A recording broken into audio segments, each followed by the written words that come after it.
Welcome dear students, आप सभी का स्वागत है बोर्ड एग्जाम्स यूट्यूब चैनल पर। तो डियर स्टूडेंट्स, इस वीडियो में हम करने वाले हैं कक्षा 10वीं विषय हिंदी मॉडल पेपर जो एमपी बोर्ड ने जारी कर दिए हैं आपके, उनका कंप्लीट पेपर का सॉल्यूशन हम इस वीडियो में करने वाले हैं। जैसा कि आप सभी को पता है कि माध्यमिक शिक्षा मंडल भोपाल कक्षा 10वीं की परीक्षाएं आपकी 27 फरवरी से शुरू होने वाली है। तो आपके पास ज़्यादा समय है नहीं, तो आप अभी से मेरे अकॉर्डिंग आप तैयारी शुरू कर दीजिए।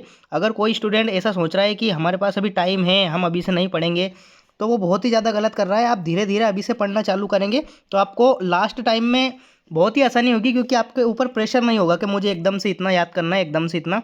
तो आप धीरे धीरे थोड़ा थोड़ा याद करते चले।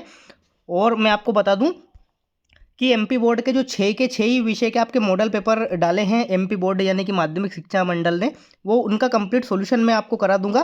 क्योंकि देखिए एमपी बोर्ड क्या करता है, एमपी बोर्ड एक तो आपका मॉडल पेपर जो होता है, और एक आपके जो प्रीवियस ईयर के पेपर होते हैं। जैसे कि आप 2025 में आपका पेपर होगा, तो 24 और 23 और 22 3 साल के अगर आप पेपर करके जाएंगे, तो इन्हीं में से आपके 75 नंबर को जो आपका पेपर होता है, तो यूँ मान के चलिए कि 70 में से 72 नंबर आपके इन तीनों पेपर से आपके कंप्लीट हो जाएंगे। ठीक है, तो आपको ये चीज़ मैं आपको बता देता हूँ कि मैं आपको मॉडल पेपर का सॉल्यूशन भी करवाऊंगा, प्लस जो आपके प्रीवियस ईयर के सॉल्यूशंस हैं वो भी मैं आपको करा दूंगा। तो आपको बहुत ही ज़्यादा आसानी होगी और आप परीक्षा में अच्छा स्कोर कर पाएंगे। ठीक है, चलिए, तो मैं आपको सबसे पहले हिंदी का आपका जो पेपर होने वाला है बोर्ड के अकॉर्डिंग मैं आपको बता देता हूँ। आपका 27 फरवरी को बोर्ड एग्जाम शुरू होने वाली है, तो आपका पहला पेपर हिंदी का होने वाला है। तो आप अभी से तैयारी शुरू कर दें और हमारे यूट्यूब चैनल को सब्सक्राइब कर लीजिए, ताकि ऐसे ही वीडियोज़ की नोटिफिकेशन आपको मिलती रहे और आप परीक्षा में बेहतरीन अंक स्कोर कर पाएँ। चलिए शुरू करते हैं बिना किसी टाइम को वेस्ट किए। केवल अभ्यास हेतु ये नमूना प्रश्न पत्र है, इसी के अकॉर्डिंग आपको बोर्ड परीक्षा में पेपर देखने को मिलेगा। ठीक है, सेम टू सेम ऐसा ही पेपर आपको देखने को मिलेगा इसी पैटर्न पर। ठीक है, और इसमें से बहुत सारे क्वेश्चन आपको एज इट इज़ भी देखने को मिलेंगे। तो आपको इस वीडियो को एंड तक वॉच कर लेना है और हमारे यूट्यूब चैनल को सब्सक्राइब कर लेना है। चलिए देखते हैं। हाई स्कूल परीक्षा 2025 विषय हिंदी, सब्जेक्ट हिंदी का हम पेपर करने वाले हैं। टोटल जो आपके हिंदी में प्रश्न आते हैं वो 23 प्रश्न आते हैं। समय आपको 3 घंटे का मिलेगा वार्षिक परीक्षा में भी, और 75 नंबर का आपका पेपर होगा। ठीक है, चलिए देख लेते हैं। निर्देश आपके यहाँ पे आप अच्छी तरह से इनको पढ़ सकते हैं, इसी अकॉर्डिंग आपके जो बोर्ड परीक्षा होगी यही निर्देश आपको बोर्ड परीक्षा में देखने को मिलेंगे। चलिए, पहला जो प्रश्न आता है आपका, सही विकल्प का चयन करके आपको लिखना है। प्रश्न क्रमांक 1 से प्रश्न क्रमांक 6 तक, मतलब 6 इसमें आते हैं आपके ऑब्जेक्टिव। चलिए देखते हैं पहला प्रश्न क्या है आपका। रीतिकाल की रचनाओं का प्रधान विषय क्या है।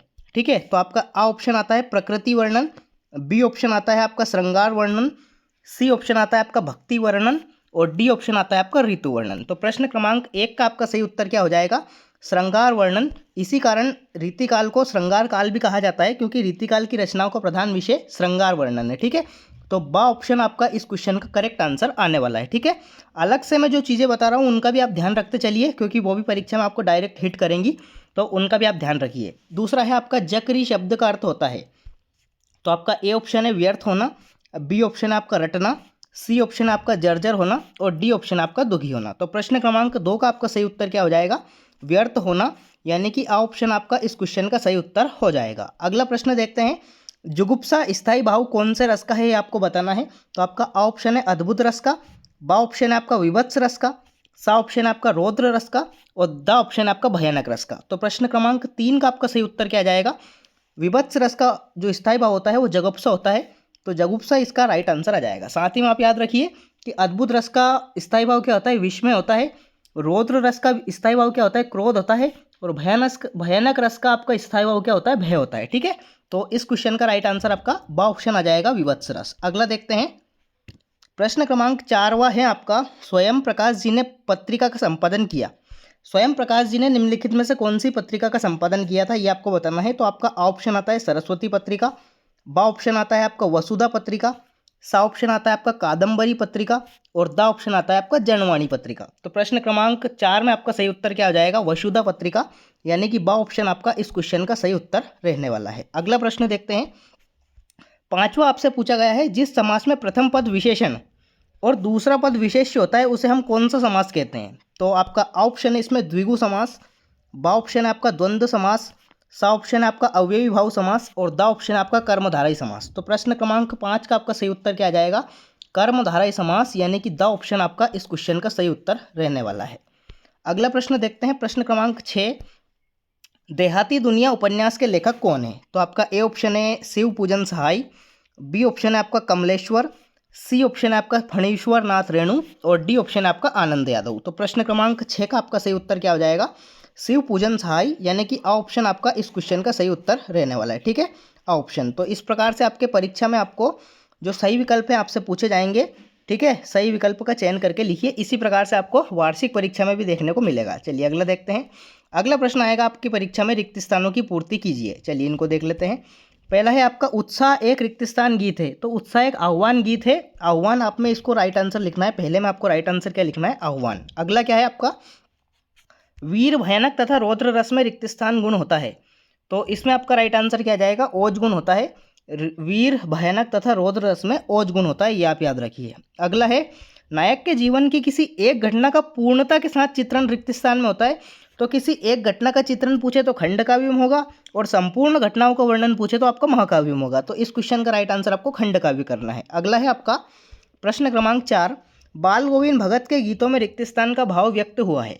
तो आपका इसमें राइट आंसर क्या जाएगा? प्रभु मिलन। ठीक है, बाल गोविंद भगत के गीतों में प्रभु मिलन का भाव व्यक्त हुआ है। अगला है आपका प्रश्न क्रमांक 5वां, विद्यालय में रिक्त स्थान संधि है। तो आपकी विद्यालय में वैसे तो दीर्घ संधि है, लेकिन यहाँ पे स्वर और व्यंजन ऑप्शन में है। तो दीर्घ संधि किसका प्रकार होती है? स्वर संधि का उदाहरण होती है। तो इसमें आपको स्वर संधि राइट आंसर कर देना है। ठीक है, स्वर संधि, स्वर संधि इसमें आपको राइट आंसर करना है।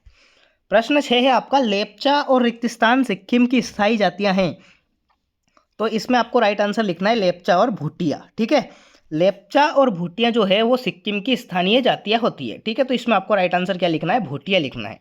तो इस प्रकार से आपका जो प्रश्न क्रमांक 2 है, रिक्त स्थानों की पूर्ति कीजिए, वो यहाँ पे कंप्लीट हो जाता है। अगला प्रश्न देखते हैं। अगला प्रश्न आता है आपका प्रश्न क्रमांक 3, निम्नलिखित कथनों के समक्ष सत्य या असत्य आपको लिखना है। चलिए देखते हैं। पहला क्या है आपका, परशुराम फरसे को देखकर भयभीत हो गए।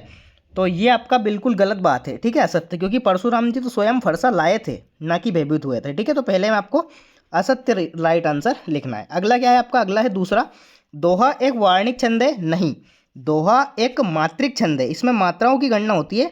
तो ये एक मात्रिक छंद है, इसलिए आपको इसमें क्या लिखना है? इसलिए आपको इसमें असत्य लिखना है। ठीक है, असत्य आपको इसमें राइट आंसर लिखना है। अगला है आपका प्रश्न क्रमांक 3, जीवनी गद्य की प्रमुख विधा है। नहीं, जीवनी गद्य की गौण विधा होती है, ना कि प्रमुख। ठीक है, जीवनी जो है वो गद्य की गौण विधा के अंतर्गत आती है, इसलिए आपको इसमें राइट आंसर असत्य लिखना है। ठीक है, असत्य इसमें आपको राइट आंसर लिखना है। अगला प्रश्न है आपका 4, लखनऊ को नवाबों का शहर कहा जाता है। बिल्कुल सही बात है, तो इसलिए आपका सत्य इसमें राइट आंसर आने वाला है। ठीक है, सत्य। 5वां है आपका, माँ बैठ नहीं सकती में भाववाच्य नहीं। इसका सही भाववाच्य क्या होगा? तो इसका सही भाववाच्य होगा, माँ के द्वारा बैठा नहीं जा सकता। तो इसमें भाववाच्य जो वाक्य है वो इस प्रकार से होगा। तो ये भाववाच्य नहीं है, इसलिए आपको इसमें असत्य लिखना है। ठीक है, असत्य इसमें आपको राइट आंसर लिखना है। प्रश्न क्रमांक 6 जो है आपका, कृतिकार के लिए अनुभव की अपेक्षा अनुभूति गहरी चीज़ है। तो ये बिल्कुल सत्य बात है आपकी। ठीक है, इसमें आपको सत्य राइट आंसर लिखना है। तो इस प्रकार से सत्य असत्य आपके कंप्लीट हो जाते हैं। प्रश्न क्रमांक 3 आपका करेक्ट यहाँ पे हो जाता है। अगला है आपका प्रश्न क्रमांक 4, सही जोड़ी का मिलान करके लिखना है आपको। स्तंभ आ को स्तंभ बा से मैच करना है। चलिए देख लेते हैं इनको। पहला है आपका युगधारा। तो युगधारा किसकी रचना है? तो युगधारा आपकी नागार्जुन की रचना है, तो नागार्जुन से इसको मैच करना है। उतान, उतान का मतलब क्या होता है? पीठ के बल लेटना। ठीक है, इसको इससे मैच करना है। मनु भंडारी की माँ कैसी थी? तो मनु भंडारी की माँ जो थी वो सहनशील थी, तो सहनशील से आपको इसको मैच करना है। अगला है सुदामा चरित। तो सुदामा चरित एक खंड काव्य है, तो इसको खंड काव्य से आप मैच करना है आपको। शब्द शक्ति के कितने भेद होते हैं? तो शब्द शक्ति के 3 भेद होते हैं, अभिधा, लक्षणा और व्यंजना। 1 और 11 मुहावरे का अर्थ क्या होता है? एकता में शक्ति होता है। ठीक है, तो इस प्रकार से आपको सही जोड़ी मैच करना है। कंप्लीट आपकी सही जोड़ी 6 नंबर की पूछी जाएगी आपसे, तो इस प्रकार से आपको मैच कर देना है। अगला प्रश्न आता है आपका प्रश्न क्रमांक 5। प्रश्न क्रमांक 5 का पहला है आपका, जयशंकर प्रसाद की आत्मकथ्य कविता में किस पत्रिका में प्रकाशित हुई है? जयशंकर प्रसाद की रचना है एक आत्मकथ्य कविता, वो किस पत्रिका में प्रकाशित हुई थी है ये आपको बताना है। तो ये हंस पत्रिका में प्रकाशित हुई है। ठीक है, हंस पत्रिका इस क्वेश्चन का राइट आंसर आ जाएगा। ठीक है, और जो भी स्टूडेंट्स इस वीडियो को देख रहे हैं वो मैं आपको बता देता हूँ एक चीज़, कि कमेंट बॉक्स में एक लिंक पिन है। कमेंट बॉक्स में एक प्लेलिस्ट है जो मैंने आपको पिछले साल बताई थी, क्लास 10th के स्टूडेंट्स के लिए कंप्लीट पेपर की वो प्लेलिस्ट है, तो आप उसको अच्छी तरह से जाकर देख लीजिए, क्योंकि वहाँ पे मैंने आपको डिटेल में सारी चीज़ें बता के रखी है। अगर आप यकीन मानिए, अगर आप उस प्लेलिस्ट को कंप्लीट वॉच कर लेते हैं तो आप परीक्षा में 75/75 ही गारंटी मैं आपको दे रहा हूँ। ठीक है, 75/75 की तैयारी इसी यूट्यूब चैनल पे आपको कराई जाती है। तो आप हमारे यूट्यूब चैनल को सब्सक्राइब कर लीजिए, और जो मैं बता रहा हूँ वो सफिशिएंट है, तो उतना ही आप कर लीजिए और परीक्षा में अच्छा स्कोर आप प्राप्त करके आ जाएंगे। ठीक है, चलिए देखते हैं। दूसरा है आपका घेर घेर घोर गगन पंक्ति में प्रयुक्त अलंकार के नाम लिखिए। तो देखिए, जिस अलंकार में आपकी एक ही वर्ण की 2 या 3 बार आवृत्ति होती है, तो वहाँ कौन सा अलंकार होता है? वहाँ आपका अनुप्रास अलंकार होता है। ठीक है, अनुप्रास अलंकार। तो देखिए यहाँ पे घेर घेर घोर, यहाँ पे 3 बार आया घा घा घा, इसलिए आपका इस पंक्ति में अनुप्रास अलंकार हो जाएगा। अगला प्रश्न है आपका प्रश्न क्रमांक 3। शास्त्रों में काशी किस नाम से प्रतिष्ठित है? तो शास्त्रों में जो आपकी काशी है वो आनंद कानन नाम से प्रसिद्ध है। कौन से नाम से? आनंद कानन। ठीक है, इस प्रकार से आपको लिखना है, आनंद कानन, इस नाम से प्रसिद्ध है काशी। अगला है आपका प्रश्न क्रमांक 4। एक से अधिक अर्थ देने वाले शब्द को क्या कहते हैं? तो एक से अधिक अर्थ देने वाले शब्द को हम कहते हैं अनेकार्थी शब्द। ठीक है, क्या कहते हैं? अनेकार्थी, क्योंकि उसके अनेक अर्थ निकलते हैं। ठीक है, अनेकार्थी शब्द, इस प्रकार से आपको लिखना है, अनेकार्थी शब्द। अगला है आपका प्रश्न क्रमांक 5। जितेन नार्गे ने खेदुम में किसका निवास बताया है? तो जितेन नार्गे ने खेदुम में देवी देवताओं का निवास बताया है। किसका? देवी देवताओं का। ठीक है, देवी देवताओं का निवास बताया है, तो इस प्रकार से आपको इसका राइट आंसर करना है। अगला है प्रश्न क्रमांक 6। लेखक अज्ञे अपनी अभ्यंतर व्यवस्था को किस प्रकार पहचानता है? तो लेखक अज्ञे अपनी अभ्यंतर व्यवस्था को लिखकर पहचानता है। किस प्रकार से? लिखकर। ठीक है, लिखकर आपको इसमें करेक्ट आंसर करना है। तो इस प्रकार से आपका प्रश्न क्रमांक 5 जो पूछा गया है, एक वाक्य या एक शब्द में उत्तर दीजिए, तो ये यहाँ पे कंप्लीट हो जाता है। अगला प्रश्न आता है आपका, देखिए प्रश्न क्रमांक 6 से प्रश्न क्रमांक 17 तक आपके 2-2 नंबर के क्वेश्चन आएंगे परीक्षा में, तो इनको आपको अच्छी तरह से कंप्लीट कर लेना है। चलिए मैं आपको बता देता हूँ किस प्रकार से आपके प्रश्न पूछे जाएंगे। प्रश्न क्रमांक जो 6 वो आपकी स्क्रीन पर है। ठीक है, रीतिकालीन कोई 2 कवियों के नाम और उनकी एक एक रचना साथ में लिखिए, और इसका अथवा है नई कविता की कोई 2 विशेषताएं और प्रवृत्तियां लिखिए। तो प्रश्न क्रमांक जो 6 है और प्रश्न क्रमांक 17 तक, प्रश्न 6 से प्रश्न 17 तक जो आपके अति लघुत्तरीय प्रश्न टाइप आते हैं 2-2 नंबर के, तो इनके उत्तर मैं आपको एक साथ बता दूंगा। तो हम क्या करते हैं, पहले प्रश्नों को पढ़ लेते हैं। ठीक है, चलिए देखते हैं। प्रश्न क्रमांक 7वां, प्रश्न क्रमांक जो 7वां है, इसमें आपका एक जो कवि परिचय है वो आपसे पूछा जाएगा। तो तुलसीदास का आप मेरे अकॉर्डिंग याद कर लीजिए, क्योंकि ये हर साल परीक्षा में आता ही है। तो तुलसीदास अथवा सूर्यकांत त्रिपाठी निराला की काव्यगत विशेषताएं निम्नलिखित बिंदुओं के आधार पर आपको करना है। क्या क्या लिखना है आपको परीक्षा में?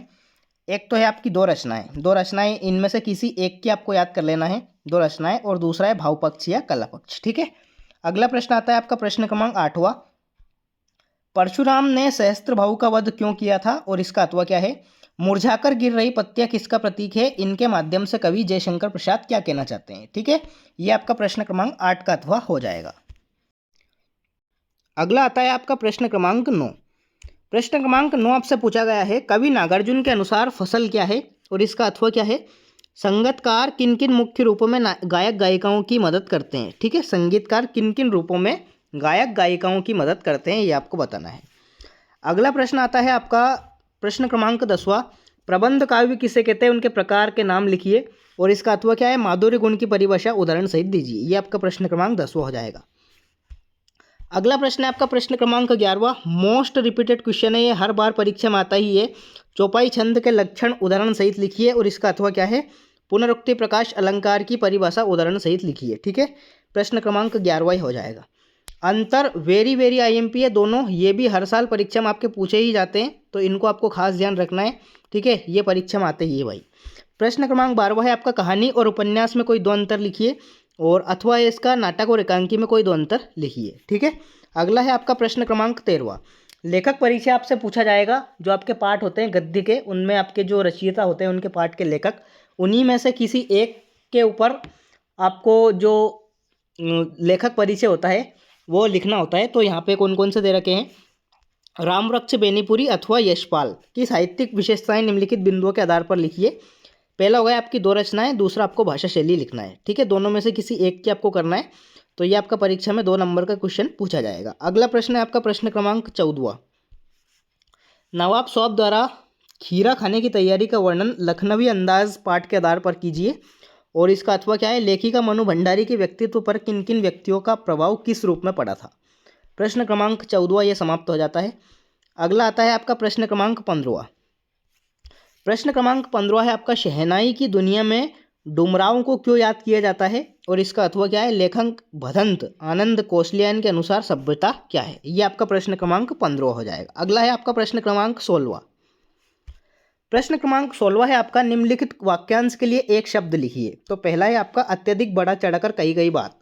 तो जहां अत्यधिक किसी बात को बढ़ा चढ़ाकर कहा जाए उसे हम अतिशयोक्ति कहते हैं। क्या कहते हैं, अतिशयोक्ति। ठीक है, इस प्रकार से आपको लिखना है अतिशयोक्ति।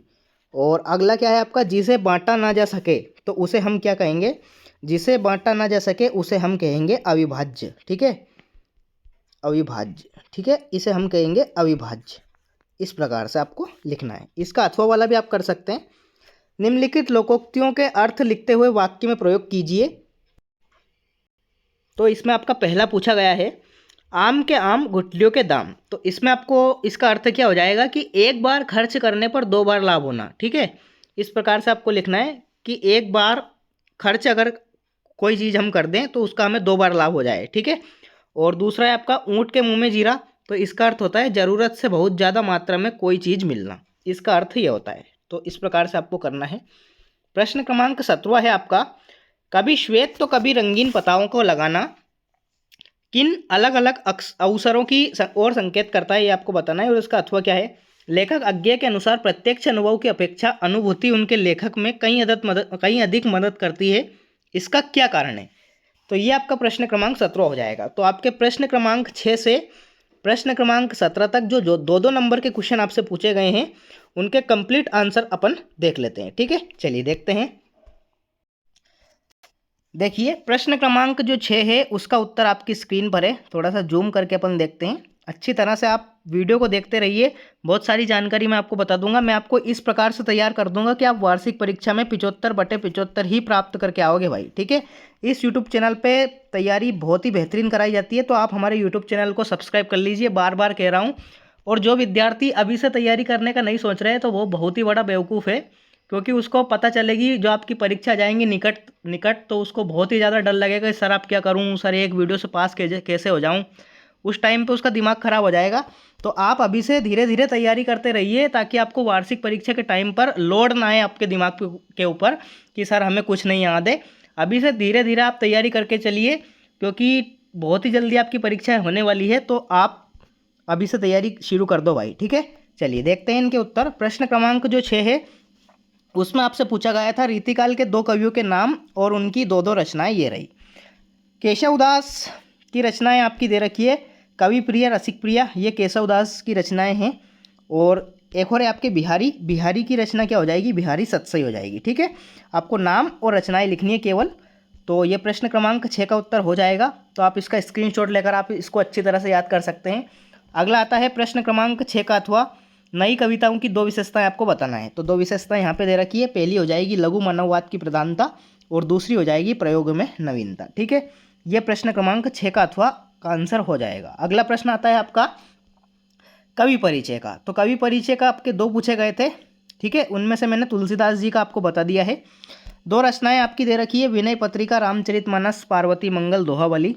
भाव पक्ष दे रखा है और आपका कला पक्ष दे रखा है। भाव पक्ष में आपको उनका भाव लिखना होता है कि ये किसके भक्त थे, तो ये भगवान राम के भक्त थे। और कला पक्ष में लिखना है आपको कलम के बारे में कि यानी कि इन्होंने कौन से अलंकार, कौन से छंद, कौन से रस इनका अपनी रचनाओं में प्रयोग किया है। ठीक है, तो इस प्रकार से आपको लिखना है। प्रश्न क्रमांक 7वां, अच्छी तरह से आप इसको देख सकते हैं। 2 रचनाएं हो जाएगी और भाव पक्ष हो जाएगा और ये आपका कला पक्ष हो जाएगा। अगला प्रश्न आता है आपका प्रश्न क्रमांक 8वां, परशुराम ने सहस्त्रभाव का वध क्यों किया था। तो परशुराम ने सहस्त्रभाव का वध इसलिए किया था क्योंकि सहस्त्रभाव ने परशुराम के पिता ऋषि जमदग्नि की कामधेनु गाय चुरा ली थी और उनके आश्रम को नष्ट कर दिया था। तो ये प्रश्न क्रमांक 8 का उत्तर होने वाला है। अगला आता है आपका प्रश्न क्रमांक 8 के अथवे का उत्तर, जयशंकर प्रसाद की आत्मकथ्य में आई पंक्ति मुरझा कर गिर रही हैं पत्तियां का मतलब है जीवन में आने वाले दुख, दशाएं और निराशाएं। ठीक है, ये प्रश्न क्रमांक आपका 8 का उत्तर रहने वाला है। अगला है आपका प्रश्न क्रमांक 9 का उत्तर, कवि नागार्जुन के अनुसार फसल क्या है? तो इसका आंसर आप देख लीजिए। कवि नागार्जुन के मुताबिक फसल पानी, मिट्टी, धूप, हवा और मानव श्रम के मेल से बनती है। कवि के मुताबिक फसल प्रकृति और मनुष्य के परस्पर संयोग का नतीजा है। कवि नागार्जुन के मुताबिक फसल के बारे में कुछ और बातें आप कर सकते हैं, वरना आप यहीं तक आंसर लिख सकते हैं। ठीक है, प्रश्न क्रमांक 9 का उत्तर ये रहने वाला है। अगला प्रश्न आता है आपका प्रश्न क्रमांक 9 के अथवा का उत्तर, गायक गायिका किस प्रकार संगीतकार जो होता है उसकी मदद करते हैं? तो ये प्रश्न क्रमांक 9 का अथवा हो जाएगा। कोई 2 पॉइंट आप याद कर सकते हैं, इन चारों में से आपका काम हो जाएगा। प्रश्न क्रमांक 9 के अथवा का उत्तर ये हो जाएगा। अगला प्रश्न आता है आपका प्रश्न क्रमांक 10 का उत्तर, प्रबंध काव्य किसे कहते हैं और इसके 2 भेद बताइए। तो प्रबंध काव्य के 2 भेद होते हैं, महाकाव्य और खंड काव्य, और ये प्रबंध काव्य की आप परिभाषा लिख सकते हैं। ठीक है, प्रश्न क्रमांक 10 का उत्तर ये हो जाएगा। अगला प्रश्न आता है आपका प्रश्न क्रमांक 10 के अथवा का उत्तर, माधुर्य गुण किसे कहते हैं? तो माधुर्य शब्द का अर्थ क्या होता है? मीठा, शहद जैसा मीठा। तो जिस काव्य रचना के पढ़ने सुनने से पाठक या श्रोता का चित्त द्रवित हो उठता है वह माधुर्य गुण होता है। ठीक है, प्रश्न क्रमांक 10 का उत्तर ये रहने वाला है। अगला आता है आपका प्रश्न क्रमांक 11वें का उत्तर, चौपाई की परिभाषा। मोस्ट इंपॉर्टेंट क्वेश्चन है भाई। चौपाई एक सममात्रिक छंद होता है। इसके प्रत्येक चरण में 16 मात्राएं होती है। चौपाई चरण में 4 चरण होते हैं, हर चरण में 16 मात्राएं होती है। ठीक है, प्रश्न 11वां हो जाएगा ये। प्रश्न क्रमांक 11वें का जो अथवा था, पुनरुक्ति प्रकाश के उदाहरण और उनकी परिभाषा। तो परिभाषा आप देख सकते हैं, पुनरुक्ति अलंकार की परिभाषा, जिस काव्य में या जिस वाक्य में शब्दों की पुनरावृत्ति होती है वहाँ पुनरुक्ति प्रकाश अलंकार होता है। कुछ उदाहरण भी आपके दे रखे हैं, मधुर वचन कहीं कहीं परितोषी। ठीक है, यहाँ पे कहीं कहीं 2 बार आ गया है। तो इस प्रकार से आप कोई सा भी उदाहरण लिख सकते हैं। प्रश्न क्रमांक 11वें के अथवा का उत्तर ये रहने वाला है। अगला आता है आपका प्रश्न क्रमांक 12वें का उत्तर, कहानी और उपन्यास में आपको 2 अंतर लिखना था। तो बिल्कुल आप 2 अंतर इसमें से लिख सकते हैं। कहानी एक छोटी कथा होती है, यानी कि एक लघु रूप होता है, जबकि उपन्यास क्या होता है? एक बड़ा रूप होता है। तो आप कुछ भी लिख सकते हैं अंतर में। तो आप जैसे कि कहानी लघु रूप होती है तो इसमें पात्र कम होंगे, पात्रों की संख्या कम होती है, जबकि उपन्यास में पात्रों की संख्या अधिक होती है। ठीक है, इस प्रकार से आप लिख सकते हैं प्रश्न क्रमांक 12वें का उत्तर। अगला आता है आपका प्रश्न क्रमांक 12वें के अथवा का उत्तर, नाटक और एकांकी में कोई 2 अंतर आपको लिखना था। मोस्ट इंपॉर्टेंट है। नाटक में कई अंक होते हैं, जबकि एकांकी में 1 अंक ही होता है। नाटक में कई पात्र होते हैं, जबकि एकांकी में कम पात्र होते हैं। बिल्कुल सही बात है। जो आपका बड़ा रूप होता है उसमें पात्र अधिक रहेंगे, स्वाभाविक सी बात है। और जो आपका छोटा रूप रहेगा, लघु रूप रहेगा, उसमें पात्रों की संख्या कम रहेगी। बिल्कुल सही बात है। ठीक है, प्रश्न क्रमांक 12वें के अथवा का ये उत्तर हो जाएगा। अगला प्रश्न आता है आपका प्रश्न क्रमांक 13वें का उत्तर, रामवृक्ष बेनीपुरी की 2 रचनाएं, उनकी भाषा शैली के बारे में जानकारी। जो आपका जीवन परिचय, जो आपका लेखक परिचय पूछा गया था, तो 2 रचनाएं आप याद कर सकते हैं। पतितों के देश में उपन्यास हो गया आपका, माटी की मूर्तें रेखा चित्र हो जाएगा इनका। ठीक है, और भाषा शैली आप देख सकते हैं, रामवृक्ष बेनीपुरी की भाषा सरल, सुबोध और व्यवहारिक हिंदी थी। उनकी भाषा में सरलता, सुबोधता, सजीवता थी। उनकी भाषा में भाव अनुकूल शब्द चयन किया गया था। तो इस प्रकार से आप लिख सकते हैं। प्रश्न क्रमांक 13वें का उत्तर ये हो जाएगा, रामवृक्ष बेनीपुरी की 2 रचनाएं एवं उनकी भाषा शैली। अगला आता है आपका प्रश्न क्रमांक 14, लखनवी अंदाज के पाठ के मुताबिक नवाब साहब ने खीरा खाने की तैयारी किस तरह की थी? ठीक है, तो कुछ पॉइंट दे रखे हैं आपके, इस प्रकार से आपको लिख देना है प्रश्न क्रमांक 14वें का उत्तर। अगला आता है आपका प्रश्न क्रमांक 14वें का अथवा, लेखिका मानू भंडारी के व्यक्तित्व पर किन किन लोगों का प्रभाव पड़ा था? तो अनेक लोगों का प्रभाव पड़ा था, जैसे कि उनके पिता, बहन, हिंदी प्राध्यापिका शीला अग्रवाल और उनके पिता के मित्र डॉक्टर अंबालाल जी का प्रमुख नाम है। ठीक है, यह प्रश्न क्रमांक 14वें का अथवा हो जाएगा। अगला प्रश्न आता है आपका प्रश्न क्रमांक 15वें का उत्तर। ठीक है, जल्दी से इनको याद कर लीजिए। शहनाई की दुनिया में डुमरांव को याद क्यों किया जाता है? क्योंकि यह मशहूर शहनाई वादक बिस्मिल्लाह खां का जन्म स्थान है। प्रश्न क्रमांक 15वें का उत्तर आप याद कर लीजिए। अगला आता है आपका प्रश्न क्रमांक 15वें के अथवे का उत्तर, लेखक भजन आनंद कोसल्यायन के मुताबिक सभ्यता का अर्थ क्या है? तो मनुष्य के रहन सहन का तरीका ही सभ्यता होती है। सभ्यता और संस्कृति एक दूसरे के पूरक हैं। सभ्यता संस्कृति का विकसित रूप है।